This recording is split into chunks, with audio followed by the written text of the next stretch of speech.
Brian, you've obviously coached for one of the best all time, but I know you're obviously your own man as well. Did you give any thought, maybe during a quiet moment the last 8 months, of what I want to take from Bill and do things like he does as a head coach, and what I want to do differently? Obviously, not asking you what those are, but was there sort of an introspective moment you had where you thought about that issue? I think it's a good question.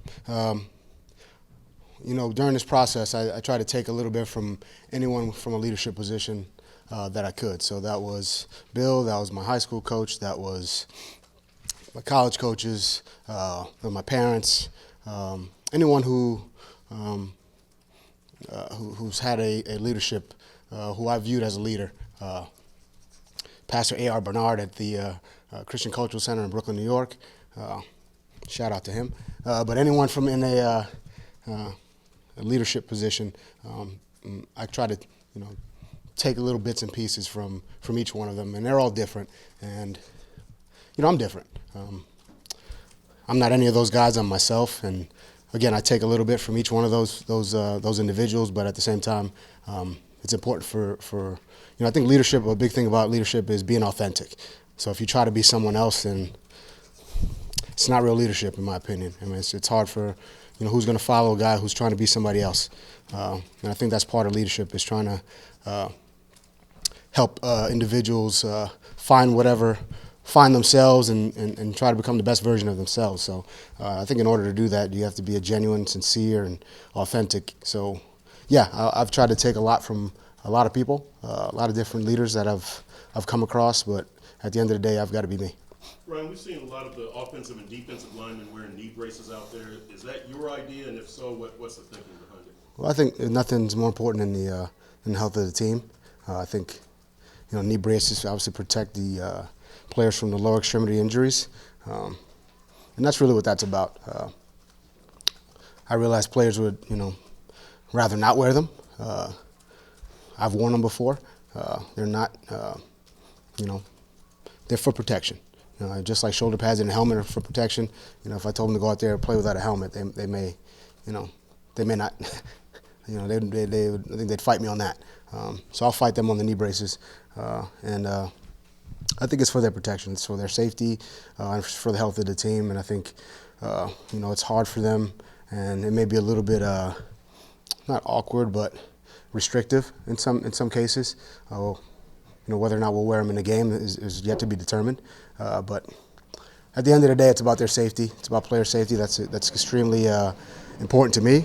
And I think at the end of the day, if you have the player's best interest in mind, they'll for the most part do what you ask. And where do you come down on analytics, kind of old school stats versus new school stats? How much do you delve into analytics and use them? I think anything that could potentially give us an advantage or help us in any way, from analytics to really anything. And I'm definitely willing to take a look at it. I think nothing is more important than fundamentals, technique, repetition. But if there's something that can help us in game, situationally, or even from a fundamental standpoint, GPS tracking and total yardage in a practice, those things. I mean, if they help us, then I'm all for it. What I don't want is for that stuff to become a crutch in any way. Oh, I ran too much. So, well, how do you push the limits if you're looking at a number that says you ran too much? Maybe you can do more. I think about breaking the 4-minute mile barrier. Some people said you could never do it. It couldn't be done, humanly possible, but I think you got to push beyond those limits. And I think maybe an analytic or some metric says you can't, and perhaps you can. Are we likely to see established veterans like Ryan Fitzpatrick for a series or two on Thursday? I think everyone's got to be ready to play for an extended period of time. We'll see how the game goes. We have a plan for some players, but I would tell these guys, and I've told them, that everyone's got to be ready to play for extended period of time. So there's no your 3 plays and you're out. I mean, there's no set parameters as far as the substitution process from that standpoint. I think they all know that it could be 3 plays, it could be 30 plays, it could be 50 plays. We'll see how the game goes. We'll see how you slate somebody for 3 plays, they have 3 mental errors. I don't think it's time for that person to come out. So you never know how the game's going to go. To kind of lock in a specific, hey, 10 plays for you, 12 plays for you.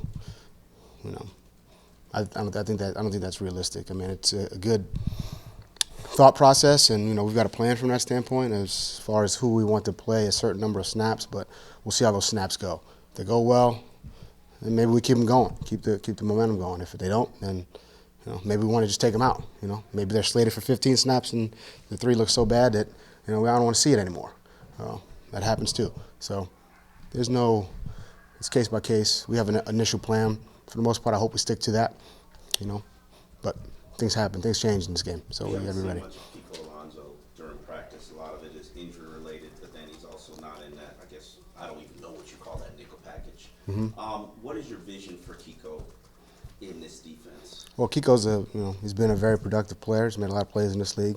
He's a very good player. I think he played a lot, and obviously he's dealt with a little bit of some injuries, minor injuries, and been out a little bit. He was in there yesterday, played a good amount yesterday. I thought he practiced well yesterday. He's run with all the different groups. Again, there's a lot of packages. He fits in a lot of those packages, and I think it's just, we're still, having missed some of that time, we didn't really get a full evaluation, and now we're just trying to get him back in there and see exactly what that is. But, his history says that, he can be productive. He's played a lot of snaps in this league, and he finds the ball. And at the end of the day, that's what it comes down to. I apologize. Is it your anticipation to get Josh to work with the ones on Thursday, or do you see him work with the twos? That's something we talked about as a staff. I would see, Fitz going with the ones, as we've done, really entire training camp, but that could change. We got a meeting tonight. We'll talk about it, and that's kind of where I see it right now. He's done a good job. Josh has done a good job. Again, the preseason games will tell us it's just another part of the evaluation, and I think they both. It's a good competition. It's what it is, and that's where I would see that. Brian, I get what you were saying before about this being a fluid plan as you go through the preseason games. But in a perfect world, do you subscribe to the general theory that the 3rd game is a dress rehearsal? In a perfect world, yes. The world's not perfect, as we know. Yeah, I think, the 3rd game you want to be a dress rehearsal for what, game number 1's going to look like. There's a lot of things at play there. From an injury standpoint, from a tactical standpoint, schematically, do we want to do everything? We're ready to do all the things that we'd like to do in game 1. Yeah, theoretically, that's what you would like. We could go that way. We could not go that way. And that's something that we've talked about a little bit. Right now, I would say that's probably the plan, as they try to make it a dress rehearsal. But things change. They do. So, I wouldn't put too much stock into what happens in that 3rd game. A lot of things change from a roster standpoint. We may see something there that we don't like, and we may want to change it. So, again, I mean, it's a fluid game. I think you guys have, and dealing with me on a day-to-day basis, that I like to be able to adapt. I want our team to be able to adapt, really in any situation. That's from a personnel standpoint. That's from a rain, heat, snow, hail standpoint. And we've got to be able to do that. And yeah, we could dress rehearsal it, but it may not. Game 1 may not look like that. And we could have, a guy's shoe fall off and somebody else has got to go in. So it's fluid. Coach, players mentioned those one-on-one interactions when talking about Ryan Fitzpatrick's leadership. Mm-hmm. Can you talk about how often that happens and why that's important to you? I think it happens really on a play-to-play basis. Guy makes a good catch, there's a little interaction. Guy misses a side adjust or a hot, there's a little interaction. Guy makes a good block, that springs a run, there's good interaction. Guy misses a block, there's not so good interaction. I think that's on a play-to-play basis. And I think the leaders on the team, in a perfect world, those guys are coaches on the field and, holding guys accountable on a play-to-play basis. You will definitely want that out of your quarterback. But the leaders defensively, in the kicking game, offensively, you want them holding their teammates accountable as well. Can't always just be the coaches. I think that's, as you grow as a team, you'll start to see the leaders on the team, holding guys accountable the way, and maybe even more so, than the coaches do. You gonna sneak a stadium walkthrough in tomorrow, or For the players, you mean? players and/or coaches? Yeah. We actually did that the other day. We snuck it in. We snuck it in. It went well. Like I told you guys, a couple days ago, we went in, saw the locker room. A lot of guys who haven't seen it. Saw the locker room, saw the weight room, the meal room, walked the field a little bit, coach's booth. I thought that was important for us to see that as a team. Glad we snuck it in. And From a personal standpoint, even though it's the preseason, what's your level of excitement heading into your first game as a... I'm very excited. I'm very excited. I'm excited to see all the the hard work we put in, from April 1st till now, to go out and try to perform and execute at a good level. I think the things that are important to us and this team right now are having a good operation, getting the right guys in the huddle, having good communication in the huddle, breaking the huddle, just having a good overall operation. And then obviously playing penalty-free, limiting the turnovers. And I think if you do those things, you give yourself an opportunity to at least string some good plays together. Playing offensively is obviously not to go backwards, keep the ball moving forward. I think that's a simple thing, but all too often you see, false starts and, holding penalties. So let's move the ball forward, and defensively let's tackle well, defend the deep part of the field, do a good job communicating. In the kicking game, it's ball security.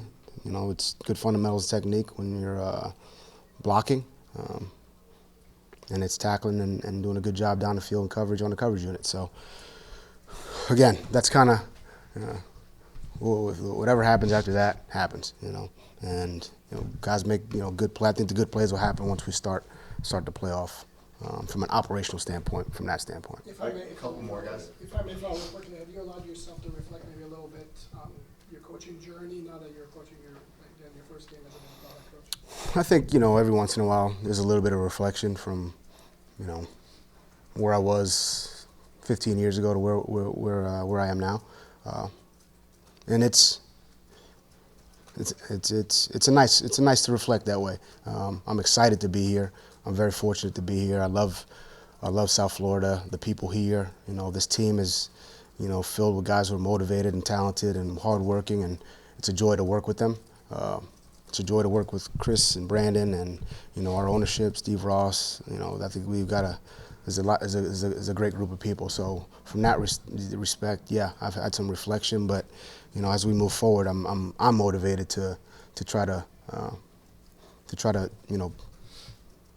play some good, solid, fundamental, smart, tough, disciplined football for those people, for this community, and try to improve on a daily basis. I want to ask you about Jesse Davis. Are you getting what you wanted to out of this 2-week experiment with him at right tackle, and pros and cons to him actually making that transition?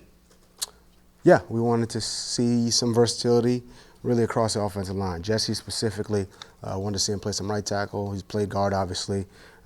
He's a guy we like. He works hard. He embodies a lot of things that we're looking for from an offensive line standpoint. He's tough. He's physical. He's smart. I would say these last 2 weeks have been good for him, and good for us in that we feel comfortable that he can play both spots. Now, which one he plays is we'll see how everything else shakes out, but he'll be part of the five for sure.